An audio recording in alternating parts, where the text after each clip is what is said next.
And I echo Premier McNeil's remarks. My thoughts are also with everyone grieving the loss of the individuals who passed away in the last couple of days at Northwood. We now have 48 Nova Scotians who have died due to COVID-19, and that continues to be a reminder of how serious this disease can be and why we all need to work together to protect those most vulnerable in our communities. Today, I am reporting one new case of COVID-19, which brings the total number of cases, confirmed cases in Nova Scotia to 1,020. We have had a few good days in the past week with low numbers, and that is good news. But I want to caution everyone against reading too much into any single day or any few days. We are in a long-term situation, and we need to have sustained changes before we can make definitive conclusions. Yesterday, the QE2 lab processed 427 tests. Today, we have 9 individuals in hospital, 4 of those in the ICU. We have 864 Nova Scotians who can be considered recovered from COVID-19. We have 34,204 people now have been tested and had negative results. We have 3 licensed long-term care homes and unlicensed seniors facilities with active cases of COVID-19. Northwood in Halifax campus has 157 residents and 8 staff with active cases. One other facility has a single staff member with an active case, and a third facility has 1 resident with an active case. Again, while it's good news that our new case count is trending in the direction we want to, we can't make definitive conclusions yet, and we all must remain vigilant. It's important that we continue to have Nova Scotians who have symptoms that could be COVID-19 come forward and be tested very early on so we can do appropriate public health follow-up as necessary. So anyone who has 2 or more of fever, new or worsening cough, sore throat, runny nose, or headache, we ask people to contact 811. If you're able to, do the online assessment. If you don't have online access, then calling 811 directly, and you'll get further assessment and direction from 811. I know we've had questions about today's numbers and the difference between active cases provincially and the active cases in long-term care. Specifically, people questioning why the provincial number is lower when in fact it should be higher. I want to just explain that for people. In the last 24 hours, public health has worked very hard to resolve a large number of cases and move them from the active category to the recovered category.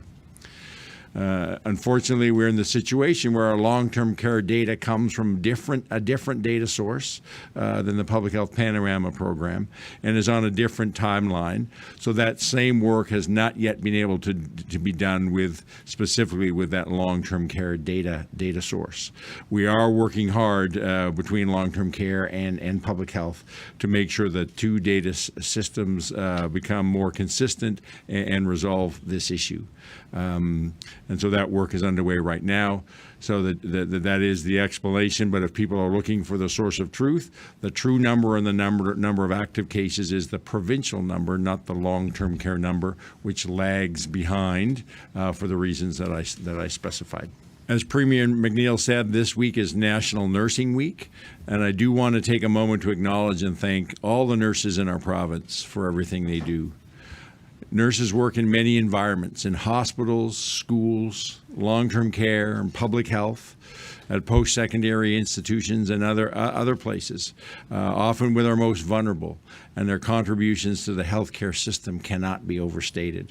So from me and from the Premier, thank you to each and every nurse in Nova Scotia for the work that you do every day, looking after all Nova Scotians and our healthcare needs. I now want to turn to some of the follow-up on some of the communication around schools. That I know parents and students have many questions about accessing their belongings that were left behind when schools were closed. And then now that we've announced that the school year will end on June the 5th, but it will be virtual learning up until then. Beginning the week of May 25th, a single student or family member will be able to access their local school by appointment.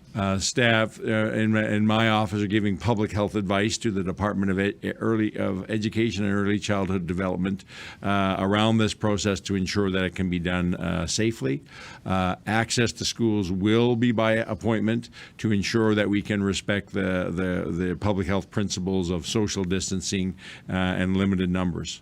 The school system, the schools, the education centers, regional centers for education will be in touch with students and families in the near future for more details around how to make appointments.